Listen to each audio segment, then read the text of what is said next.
by Jaden Reed's social media, he's going to start practicing. Is that true? He's not practicing today, so. Is there any timeline for him to get back? I don't know. I'm not.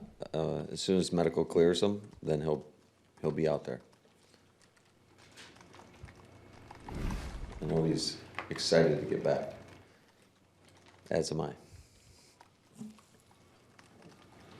What was the challenge with that defense this week? You know, they had Greener and Van Ginkel had all the sacks last year. They don't this year. They had a bunch of interceptions. They don't this year. But what do you see from that group? Yeah, I think they've had a lot of opportunity. First of all, they hunt the ball as well as anybody in the National Football League.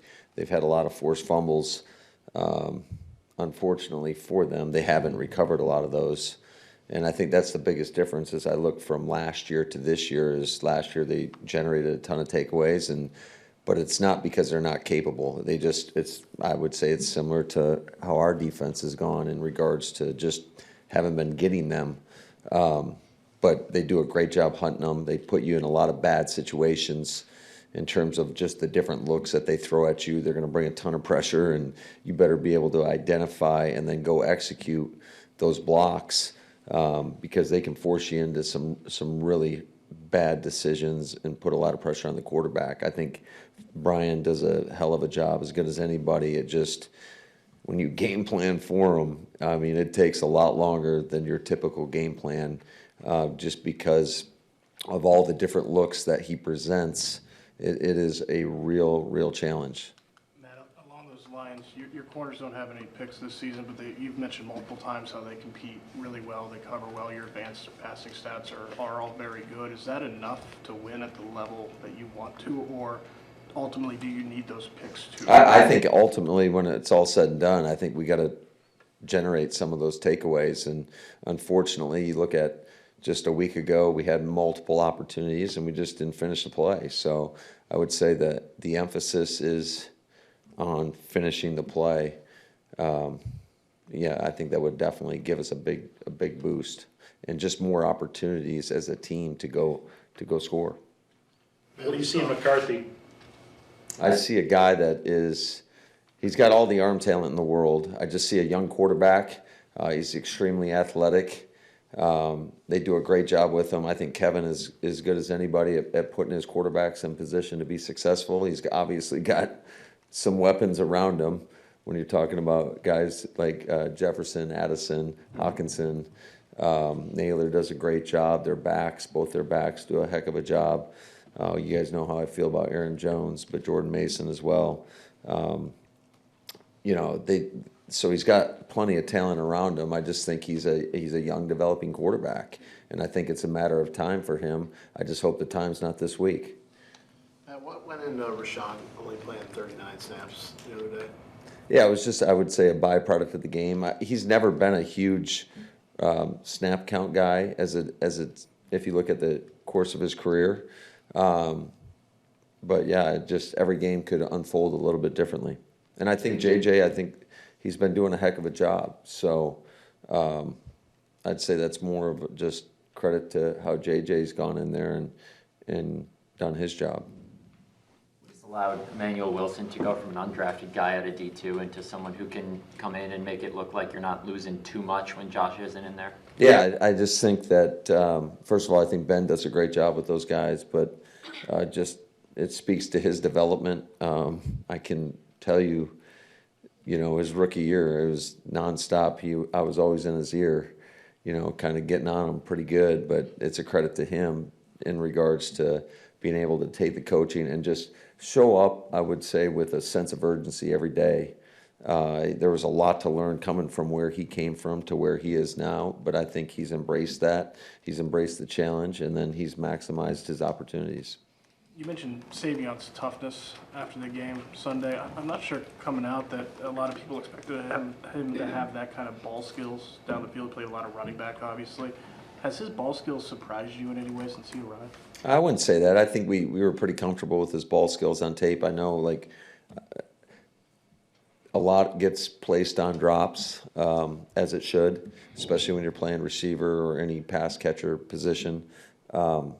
but I didn't look at thought they were more like just finishing and focus and concentration. So it wasn't like he's got bad hands. I thought he possesses natural hands, and I think that's one of the first things that you look for, in a guy in that position is, does he naturally catch and pluck the football? And that's not an issue for him. I think it's just about the finish and getting more repetition with that.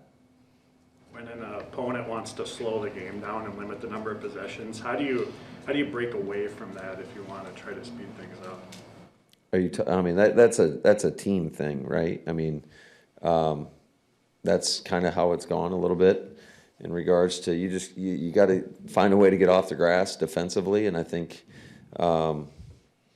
just some of the situations that we were in, you're defending 4 downs, especially in today's football. I think just with, the kickoff rule where teams are starting with field position, you get 1 first down, and a lot of teams are treating it as 4 downs. So you've got to be, that makes every down so critical, and we got to do a great job and try to find a way to get off the grass on those money downs.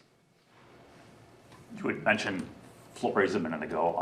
How's Sean Ryan? It's obviously a pretty small sample size, but how's Sean done as far as the calls and all that and adjusting? Yeah, I think Sean's done a great job. I thought there were a couple things, obviously,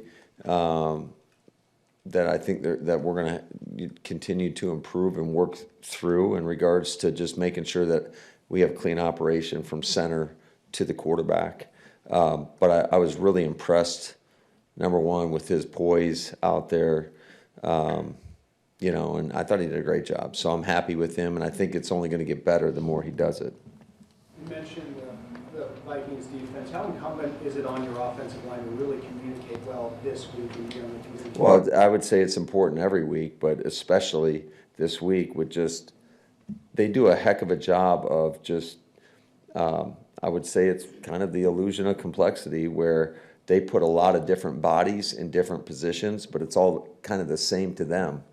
And they create a lot of havoc doing that. So I've got a lot of respect for how that defense is kind of organically evolved over the last couple of years.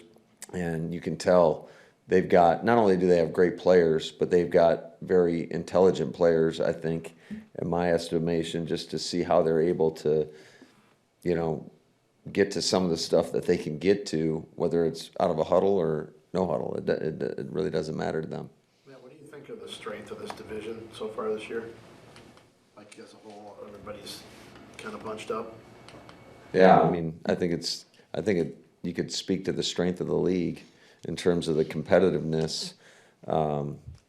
It's like every week, somebody that is perceived shouldn't win ends up winning the game. So I think it's a great lesson for all of us involved in this thing is like you can't rest for 1 second. I mean, you got to attack, and it's not just every game, it's every single moment when you're on the field.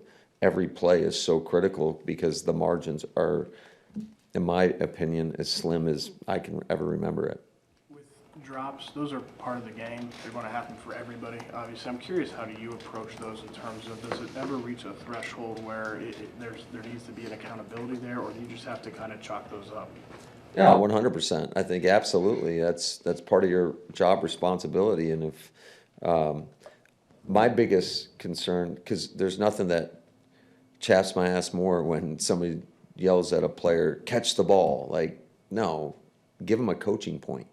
It's one thing if a whether it's receiver, tight end, back, whoever it is, DB for that matter, if you're using poor technique when catching a ball in regards to you're not being aggressive with your hands, you're letting it cross your eyes, you're letting it get into your body. It's another thing when you're aggressively attacking the ball. When I see guys that are kind of passive and allow it to get in their body, then you go coach them up. And they've got to show that improvement. And I think if you'll never hear me say anything to a player out on the practice field as long as they're using that aggressive mindset and going to attack the football. It's when they allow it to get into their body. Even when they catch it, we will, as a staff, remind the guys, hey, go attack that ball, use aggressive hands. And I think it's a mindset, a mentality, but in order to see that on Sundays, you better see it throughout the course of the week. Otherwise, it's not going to happen. What were the coaching points out of the game? Obviously, it was windy, so that might have a lot to do with it as well. Yeah, and it was windy, but it's still like, I never want to say that because it's an excuse. So bottom line is you got to try to focus through the catch, and unfortunately we had far too many drops. That's just the way it was. And trust me, we'll be working hard at it not to allow that to happen again. Will any of your IR guys get back out there today? I wouldn't anticipate, no. Do you have a plan for Josh Jacobs yet? We have a plan, yes. Can you share with us? Well, he will not practice today, so the plan is to try to get him healthy enough to go, and it's just going to be a day-by-day thing. He is truly day-to-day, and we'll see how he progresses as the week unfolds.